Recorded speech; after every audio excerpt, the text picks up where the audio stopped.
ഒരു പയ്യനിങ്ങനെ നന്നാവണം തീരുമാനിച്ച് വീട്ടിൽ നിന്ന് ഇറങ്ങുകയാണ് ഒരു ദിവസം.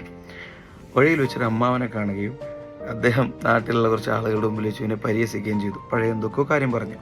അപ്പോൾ ഇവൻ ഡിസപ്പോയിൻറ്റഡായി തിരിച്ചുപോയി. ഇങ്ങനെ തിരിച്ചു പോകണമെന്നുണ്ടെങ്കിൽ നമുക്ക് നല്ലൊരു ഫ്യൂച്ചർ നാളെ ഉണ്ടാക്കാൻ പറ്റും. ഞാൻ ചോദിക്കട്ടെ, നമ്മുടെ നെറ്റിയിലെല്ലാം ഒരു ലേബൽ ഉണ്ടാവും. പഴയ കാലത്തെ കുറേ പാസ്റ്റ് കാര്യങ്ങൾ, നെഗറ്റീവ്സ് കാര്യങ്ങൾ പറഞ്ഞുകൊണ്ട് പണ്ട് ബിസിനസ് പൊട്ടി തകർന്ന ആളല്ലേ, പണ്ട് ഇങ്ങനെ ജീവിച്ച ആളല്ലേ, പണ്ട് സ്കൂളിൽ വെച്ച് കുറേ വികൃതി കാണിച്ച ആളല്ലേ എന്നൊക്കെ പറഞ്ഞ് കുറേ നെഗറ്റീവ് ലേബൽസ്. ഇതൊക്കെ പണ്ടത്തെ പ്രവർത്തനം കൊണ്ടുണ്ടായതാണ്. എനിക്ക് പറയാനുള്ള ഒരൊറ്റ കാര്യം, നമ്മുടെ ട്രാക്ക് മാറ്റാനുള്ള സമയമായി.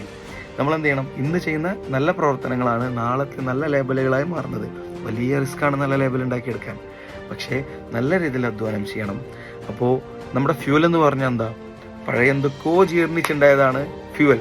സോ പഴയ കാലത്തെ പാസ്റ്റ് മോശമാണെന്നുണ്ടെങ്കിൽ അത് നമ്മുടെ ഫ്യൂവലാക്കി മാറ്റിയിട്ട് മുന്നോട്ട് മൂവ് ഓൺ ചെയ്തുകൊണ്ടേയിരിക്കുക. നമ്മുടെ ബ്രേക്കോ ആക്സിലേറ്ററോ മറ്റൊരാളുടെ കയ്യിൽ കൊടുക്കാതിരിക്കുക. അത് നമ്മുടെ മാത്രമായിരിക്കാം.